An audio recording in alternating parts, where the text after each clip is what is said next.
하나님 아버지, 지난 밤에도 주님 품에서 편히 쉬게 하시고 새로운 하루를 시작하게 하심을 감사드립니다. 이 하루를 말씀과 기도로 시작하오니 위로부터 내려오는 힘과 능력을 공급받는 은혜의 시간이 되게 하여 주시옵소서. 하나님, 오늘 하루를 살아가는 동안 걱정, 근심, 불안, 염려, 두려움의 부정적인 감정과 생각이 우리의 마음을 지배하지 않기를 원합니다. 도리어 하나님께서 주시는 평강과 기쁨이 우리 심령에 충만하길 원합니다. 주님께서 우리의 마음을 다스려 주시옵소서. 하나님, 우리의 모습을 돌아봅니다. 늘 주님 앞에서 정결한 모습이길 원하오나 우리의 실제 모습은 늘 부족합니다. 하나님 앞에서만이라도 바르고 깨끗하길 원하오나 그마저도 우리의 악한 본성으로 말미암아 늘 무너지곤 합니다. 혼자 있을 때 우리 마음이 진실하길 원하오나 그때도 사탄의 유혹 앞에서 우리를 지켜내지 못하곤 합니다. 하나님, 우리의 삶을 아십니다. 믿는 자답지 못한 행동으로 하나님께 영광을 드리지 못하는 우리들을 긍휼히 여겨주시기를 원합니다. 하나님의 말씀을 온전히 따르지 못하고 감정과 기분을 따라 살아가는 우리들, 경험과 지식을 따라 살고자 하는 우리들을 주님께서는 불쌍히 여겨주시기를 원합니다. 무더운 날씨가 계속되고 있습니다. 지난 밤에도 제대로 잠들지 못하여 피곤함으로 아침을 맞이하는 이들이 있습니다. 병동에서 아침을 맞는 이들이 있습니다. 갇힌 곳에서 아침을 맞이하는 이들이 있습니다. 에어컨이나 선풍기도 없이 무더운 곳에서 밤을 지낸 이들도 있습니다. 군에서 아침을 맞는 이들도 있습니다. 모두가 아침을 맞이하는 자리는 다르지만 그들 모두 주님과 함께이기를 원합니다. 주님께로부터 새로운 힘을 받는 이 아침이 되게 하여 주시옵소서. 하나님, 이 시간 소망의 가정들을 위하여 기도합니다. 소망의 온 가정이 하나님 말씀 위에 든든히 서가는 믿음의 가정들이 되기를 원합니다. 남편과 아내가 서로 사랑하고 부모와 자녀가 서로 존중하고 형제와 자매가 서로 아끼는 따뜻하고 화목한 가정이 되게 하여 주시옵소서. 우리의 소망의 가정들은 모두 그러한 가정들이 되게 하여 주시기를 간절히 간구합니다. 더불어 우리 자녀들에게 믿음의 유산이 계승되기를 원합니다. 아브라함의 믿음이 이삭에게, 이삭의 믿음이 야곱에게, 야곱의 믿음이 요셉에게 이어진 것처럼 대를 이어 하나님을 섬기는 소망의 가정들이 되게 하여 주시옵소서. 또한 우리 자녀들이 세상의 가치관에 물들지 않고 세속의 물결에 휩쓸리지 않도록 인도하여 주시기를 원합니다. 부모에게서 신앙적으로 좋은 영향을 받으며 학교와 교회, 사회에서 좋은 멘토들을 만날 수 있는 은혜도 또한 베풀어 주시옵소서. 그리하여 거룩한 하나님의 사람으로 온전히 서가는 우리 자녀들이 되게 하여 주시옵소서. 하나님, 오늘도 병원에서 치료를 받으며 수술을 받으며 하루를 보내는 환자들이 여기저기 많이 있습니다. 낫기를 원하며 수술대 위에 그리고 병상 위에 있는 환자들을 주님께서는 지켜주시기를 원합니다. 그들에게 처방되는 주사와 약물을 통해 몸의 상한 부분이 본래 제 기능을 찾게 하여 주시옵소서. 하나님의 손이 함께하여 주셔서 모든 생명력이 원활하게 하여 주시기를 원합니다. 치료의 과정 중에도 잘 먹을 수 있게 하시고 소화가 잘 되게 하시고 밤에는 잘 자게 하여 주시옵소서. 그들의 마음을 붙드셔서 낙심과 슬픔의 자리에 오래 머물러 있지 않게 하시고 건강할 때는 무심히 지나친 일들에 새로운 기쁨을 느끼게 하시며 반복되는 치료를 잘 이겨내게 하여 주시기를 원합니다. 건강할 때는 경험하지 못한 새로운 하나님을 경험하는 귀한 시간이 되게 하여 주시옵소서. 우리의 작은 신음소리에도 응답하시고 내 안에 은밀한 두려움도 위로하시는 주님, 가까이 계시는 그 주님을 병상에서 충분히 경험할 수 있게 하여 주시기를 원합니다. 가장 연약한 자리에서 가장 아름다운 감사와 찬양을 하나님께 올려드릴 수 있게 하여 주시옵소서. 그들을 치료하는 의료진들을 위하여 기도합니다. 그들의 눈을 밝히시고 검사 결과를 정확하게 보고 오진이나 실수가 없이 바르게 진단케 하여 주시옵소서. 그들에게 지혜를 주셔서 가장 적합한 치료의 방법을 찾게 하시고 환우들을 진찰하고 수술하는 그들의 손에 주님의 능력을 덧입혀 주시기를 원합니다. 그들의 피곤한 몸과 마음을 강건하게 붙들어 주시고 그들이 사랑과 정성으로 환자들을 대하게 하여 주시옵소서.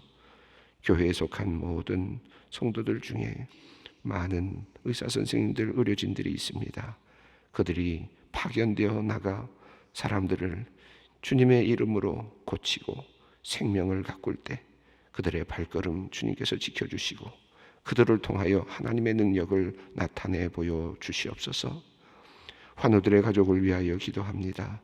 때론 환자보다 건강이 더 나빠져 힘들어하는 경우들을 봅니다.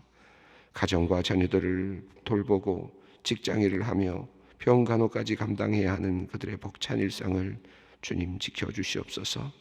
쉼을 통해서라도, 잠깐의 쉼을 통해서라도 하나님이 공급하시는 새 힘을 얻게 하시고 수고하고 애쓴 뒤에 찾아오는 기쁨과 감사를 맛보게 하여 주시옵소서. 자녀들을 기억하지 못하는 질병을 앓고 있는 이들이 있습니다. 사랑하는 이들과 함께 시간을 기억하지 못하는 모습에 가족들은 그저 눈물이 흘러내립니다. 주님, 더 악화되지 않게 하여 주시고 조금씩이라도 하나님이 허락하신 인생의 시간들을 기억해내고 사랑의 표현을 주고받을 수 있도록 주님께서 긍휼을 베풀어 주시옵소서. 이 모든 상황 가운데 나의 치료자 하나님 아버지를 기억하며 의지하는 신앙을 더하여 주시기를 원합니다. 하나님, 말씀 앞으로 나아갑니다. 주시는 말씀 밝히 깨달을 수 있도록 성령께서 조명하여 주시옵소서. 우리 주 예수 그리스도의 이름으로 기도드리옵나이다. 아멘. 하나님께서 오늘 우리에게 주시는 말씀은 출애굽기 22장 1절로 6절입니다. 출애굽기 22장 1절로 6절 말씀입니다. 함께 봉독하겠습니다. 사람이 소나 양을 도둑질하여 잡거나 팔면 그는 소 한 마리에 소 5마리로 갚고 양 한 마리에 양 4마리로 갚을지니라. 도둑이 뚫고 들어오는 것을 보고 그를 쳐 죽이면 피 흘린 죄가 없으나 해 돋은 후에는 피 흘린 죄가 있으리라. 도둑은 반드시 배상할 것이나 배상할 것이 없으면 그 몸을 팔아 그 도둑질한 것을 배상할 것이요 도둑질한 것이 살아 그의 손에 있으면 소나 나귀나 양을 막론하고 갑절을 배상할지니라.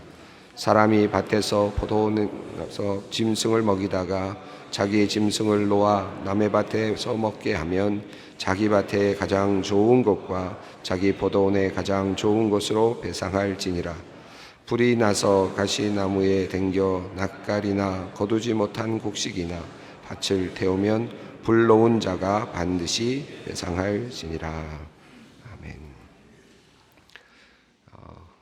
오늘 말씀은 우리 하나님께서 10가지 계명으로 주셨던 말씀 중에 8째 계명, 도둑질하지 말지니라 라고 하는 이 계명을 조금 더 확장시키고 있는 그런 내용들이죠. 오늘 특별히 소와 관련된 또 짐승들을 훔쳐가거나 하는 그런 사례들을 놓고 하나님께서 말씀하시는 내용입니다. 전에도 늘 읽어가면서 우리가 말씀을 나누고 있습니다마는 하나님께서 십계명을 주시는 내용을 보면 십계명 안에도 그런 내용이 들어있고 또 구체적인 내용들 오늘 읽은 말씀에도 나타나고 있습니다마는 하나님께서 사유재산, 개인의 재산을 인정하고 계신다 하는 것을 보게 됩니다. 부할 수도 있고 가난할 수도 있는데 그러나 개인이 열심히 일하고 개인이 열심히 자기의 것으로 만들어가는 그와 같은 재산의 형성을 인정하고 계신다 하는 것을 우리가 알 수 있죠. 도둑질하지 말지니라라는 말씀 안에 이미 사유 재산이 있다는 것을 암시하고 있는 것입니다. 그래서 사유 재산을 통해서 하나님께서는 그들이 열심히 일할 수 있도록 그렇게 하나님께서 배려하고 계시고, 또 스스로가 생존할 수 있는 능력을 키우도록 하나님께서 그렇게 촉진하고 계신다, 격려하고 계신다, 그렇게 이해할 수 있을 것 같습니다. 그런 의미에서 본다면 공산주의, 함께 만들어서 함께 먹는 공산주의가 도리어 구약에서 말하는 내용을 따르다 보면 도리어 하나님의 뜻에 맞지 않는다 하는 것을 알 수 있습니다. 뒤에 우리 이제 신약 성경에 나와서로 들어가서 사도행전이나 성령의 역사하심을 받고 일어나는 아주 뜻깊은 일들이 많이 있습니다. 자기의 것을 자기의 것으로 여기지 않고 함께 공유하는 공유 경제의 모습도 나타나기도 하고, 성령 공동체가 성령의 공동체를 통해서 어찌 보면 공산주의적인 어떤 모습처럼 보이는 그런 공동체의 모습들도 사실 보이기도 합니다. 그래서 공산주의도 어찌 보면 또 성경에서 나왔다, 또 이렇게 이야기하기도 하고, 사회주의는 물론 마찬가지겠죠. 모든 그런 그 제도들이 성경에서부터 또 그 근원을 찾아갈 수는 있습니다. 그런데 구약 성경에서 이스라엘 민족을 하나님께서 이끌어내시고 그들을 끌고 나가신 다음에, 내가 너희들 다 끌고 나왔으니까 이제부터는 다 공유 경제다, 이제부터는 무조건 공산주의다, 그래도 될 것 같은데 하나님께서 다 끌고 나오시지 않았습니까? 공짜로 땅도 주시는 것이니까. 사유재산이 없을 때 아닙니까? 이때는 사유재산이 있을 수가 없는, 하나님께서 데리고 나오셨으니까 땅도 거저지 생기는 것이고, 다 물론 소와 양과 가축들은 다르겠습니다만은 지금 하나님께서 얼마든지 공산주의적인 어떤 그런 경제 공동체를 이야기하실 수도 있을 것 같은데, 그렇게 하지 아니하시고 사유적인 것들을 계속 인정하고 계십니다. 종들도 인정하고 계시고 그 당시에 있었던 모든 직제들을 그대로 인정하고 계시는 것을 봅니다. 종의 문제는 하나님의 큰 뜻 안에서 인간 존중이라고 하는 관점에서 본다면 어찌 보면 단계적인 관계가 아니었을까, 인간의 문화를 인정하시면서 인간들을 보호하시기를 원하시는 어떤 그런 의미가 아니었을까 생각한다면, 사유재산은 하나님의 큰 뜻 안에 있지 않을까, 인간의 어떤 속성을 알고 계시는 그런 뜻 안에 있지 않을까 하는 그런 생각도 해보게 됩니다. 그래서 이 하나님께서 지금 오늘도 나오겠습니다마는 이 구약 성경에서 말씀하시는 내용은 사유재산을 인정하되 그러나 모두가 함께 잘 살 수 있는 그런 틀, 그런 의미, 그런 하나님의 마음이 담겨져 있다 하는 것을 알게 됩니다. 자, 1절부터 지금 4절까지는 소를 훔치는 내용입니다. 그 당시는 소가 굉장히 중요했나 봅니다. 들이받는 소가 나오고, 그리고 이제 또 소를 훔치는 내용이 나옵니다. 소가 굉장히 귀중한 재산이었던 것 같습니다. 얼마 전까지도 우리나라에서도 소 한 마리는 엄청난 재산이었는데, 여기도 지금 소는 굉장히 중요한 재산으로 여겨집니다. 자, 1절을 먼저 한번 읽어보겠습니다. 사람이 소나 양을 도둑질하여 잡거나 팔면 그는 소 한 마리에 소 5마리로 갚고 양 한 마리에 양 4마리로 갚을지니라. 자, 소를 훔쳤습니다. 소를 훔쳐서 도둑질해서 잡았다라는 말은 죽였다는 뜻이죠. 잡아서 팔았다라는 것입니다. 소를 훔쳐서 잡아서 팔았습니다. 죽여서 팔았습니다. 소 한 마리, 근데 이것이 발각이 되었다라면 소 한 마리를 5마리로 변상을 해야 되고 양은 4마리로 변상해야 된다 하는 것입니다. 자, 여러분 이게 쉽겠습니까? 이제 4절을 한번 읽어보겠습니다. 4절은 살아있는 경우입니다. 이건 이제 잡아서 죽인 경우고, 4절은 이제 살아있는 경우인데, 살아있는 경우를 읽어보겠습니다. 4절입니다. 도둑질한 것이 살아 그의 손에 있으면 소나 나귀나 양을 막론하고 갑절을 배상할지니라. 도둑질한 것이 살아 그의 손에 있으면 소와 나귀나 양을 막론하고 갑절을 배상하라. 그러니까 살아있는 경우는 갑절을 배상하고, 죽여서 없어진 경우는 5배 또는 4배를 배상해야 된다라고 하는 내용입니다. 사실 쉬운 내용은 아닙니다. 근데 이 소를 훔치는 이 내용을 보면 엄청난 큰 그 죄목이 있고 그 뭐랄까요 내야 되는 배상이 있는데 여기에는 뭐 우리가 계속 살펴봅니다만은 동기가 뭐였느냐 뭐 이런 동기 참작도 없고 방법이 어땠느냐 하는 것도 없고 뭐 범죄로 인정되는 경우가 어떤 경우냐 하는 것도 없고 뭐 증인이 있었느냐 하는 문제도 없고 뭐 DNA로 검사하느냐 하는 문제도 없고 도대체 훔쳤다는 게 뭘까? 어떻게 훔친 건가? 저는 1절을 보면서 이런 생각이 드는데 잡거나 팔았다, 도둑질해서 잡거나 팔았다 그러면 이거 어떻게 알 수 있을까? 소를 우리 소인지 아닌지 이것도 참 어렵습니다. 그러니까 이걸 어떻게 구체적으로 밝혀낼지 어떻게 하면 내 소가 되는지 어떻게 하면 훔친 소가 되는지 구체적인 내용들은 거의 없어요. 그냥 소를 훔쳤다가 죽였을 경우는 5배로 갚아라. 팔았으면 이거는 이제 거의 완전한 범죄 행위에 이른 것 아니겠습니까? 범죄 행위에 이르렀다. 잡아서 팔았으니까 이것은 5배, 4배 아주 엄중한 처벌을 지금 하고 있습니다. 그러니까 이미 훔칠 목적이었고 훔친 것을 실행했다고 보는 거죠. 그러니까 그것은 5마리, 4마리로 갚으라는 것입니다.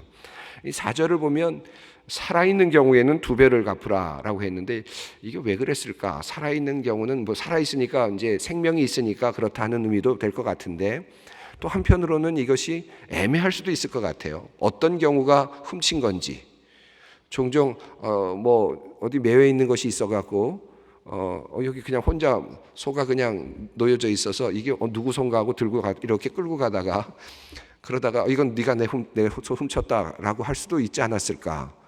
옛날에 우리 시골에서도 보면 시골길 가다 보면은 소나 뭐 이런 것들이 이렇게 여기저기 이렇게 그냥 매여져 있거나 놀고 있는 것들이 있잖아요. 그냥 놔둔 거죠. 주인은 알지만 그런데 누가 지나가다가 이거 그냥 버려진 소가 있네. 그러고서 그냥 가져가면 그건 훔친 것이 되지 않습니까? 요즘에 우리 어른들이 자꾸 실수하는 것들이 요즘에 있다 그래요. 요즘에 길가에 보면 자전거라든지 그 다음에 또 뭐 이렇게 파는 것들이 있잖아요. 그게 이렇게 놓여져 있으니까 어른들이 보니까 이거 왜 좋은 걸 그냥 이렇게 놔뒀나, 좋은 걸 이렇게 버려뒀나 그래가지고 집으로 가져다가 손주 준다고 가져가다가 이거 훔치는 거라고 하는 이야기를 들었다는 분들을 종종 이야기를 듣습니다. 거기에 다 칩이 있어가지고 위치까지도 다 알게 되고 그걸 렌트하는 그런 기구라고 하는데 저도 써본 적은 없습니다만은 젊은이들은 아는데 나이 든 분들은 잘 몰라서 그냥 끌고 가기도 하는데 그런 일도 있지 않을까 하는 생각이 들어요. 그래서 4절을 보면 갑절로 배상하라. 이것은 혹시라도 오해가 있을 수 있는 것들까지도 감안한 그런 의미가 아닐까 하는 생각도 해보게 됩니다. 소를 이렇게 지금 보호하려고 하는 그런 지금 하나님의 어떤 규례가 있습니다. 자, 그런 다음에 이제 이것을 어떻게 그 다음에 또 하는 내용이 나오는데 3절을 보시면 3절 후반부인데 3절을 먼저 읽고 그 다음에 이해를 해보겠습니다. 해 돋은 후에는 피 흘린 죄가 있으리라. 도둑은 반드시 배상할 것이나 배상할 것이 없으면 그 몸을 팔아 그 도둑질한 것을 배상할 것이요. 자, 5배를 갚아야 되고 혹은 4배를 갚아야 되고 아니면 2배로 갚아야 된다라고 하는 이제 하나님의 법입니다. 도둑질했을 때 법. 그런데 도둑질하는 사람이 어떤 사람이냐? 여기 지금 어느 정도는 예측이 가능한데 배상할 것이 없거나 배상할 것이나 할 것이 없는 경우에 이 말은 가난하다는 말이겠죠. 가난한 사람이 지금 훔치다가 잡혔을 경우에를 산정하고 있습니다. 근데 도저히 갚을 수 없는 지금 액수를 부르는 거예요. 5배, 4배 이렇게 부르면 이게 갚을 수 있습니까? 못 갚는 거죠. 그러면 어떻게 됩니까? 몸을 팔아 그 도둑질한 것을 배상할 것이요 라고 되어 있습니다. 몸을 팔아라는 말, 이 말이 굉장히 어찌 보면 굉장히 아주 뭐랄까 수치스럽게 들릴 수도 있습니다만은 그 당시의 사람들에게는 도리어 때로는 가난한 자유인보다는 고대 근동에서는 가난한 자유인보다는 도리어 배불리 먹는 종이 나을 수도 있었습니다. 그만큼 어려운 시절이니까요. 자, 그래서 이게 지금 종과 그리고 이런 제도를 우리가 잘 생각을 해야 되는데 첩의 제도도 마찬가지죠. 첩외제도도 마찬가지고 종회제도도 마찬가지인데 그 당시로서는 어찌 보면 그것이 굉장히 사회적인 보장을 해가는, 죽을 수 있는 사람들을 연명시킬 수 있는 하나의 보장책이 아니었을까 하는 그런 생각도 해보게 됩니다. 과거에 이슬람도 마찬가지고 일부 다처를 많이 주장했는데, 일부 다처제를 연구하는 분들이 하는 이야기가 그 당시 고대 근동에는 계속되는 전쟁으로 인해서 많은 남성들이 이제 죽어 나갑니다. 그러니까 결국은 여성들이 계속 남게 되고 아이들이 남게 되는데, 그 아이들과 이 여성들은 남성이 죽는 순간에 다 극빈자로 전락을 하게 되는 것이죠. 이제 그러니까 이 사람들이 갈 곳이 없습니다. 들어갈 수 있는 것이 있다면 종으로 들어가면 어쨌든 살아남을 수는 있어요. 또 다른 방법은 첩으로 들어가면 살아남을 수 있다는 거죠. 그러니까 일부 다처제를 열어서 결국은 그들도 보호하게 하려는 의도도 있었다라고 하는 그런 연구들도 있습니다. 그러니까 우리가 생각하고 있는 그냥 우리가 생각 어떻게 일부 다처를 해, 또는 어떻게 종의 제도가 있어라고 생각하는 것과 그 당시의 상황과 사회적인 여건을 생각했을 때는 또 다른 우리 의미가 있을 수 있겠습니다. 여기 보면 이제 도둑은 배상할 것이 없습니다. 당연히 가난한 사람이 훔쳤겠죠. 그러니 그는 몸을 팔아야 합니다. 다시 말하면 종이 되어야 하는 거죠. 종이 되어서 그 도둑질한 것을 갚습니다. 그러면서 그는 이제 누군가의 집으로 들어갑니다.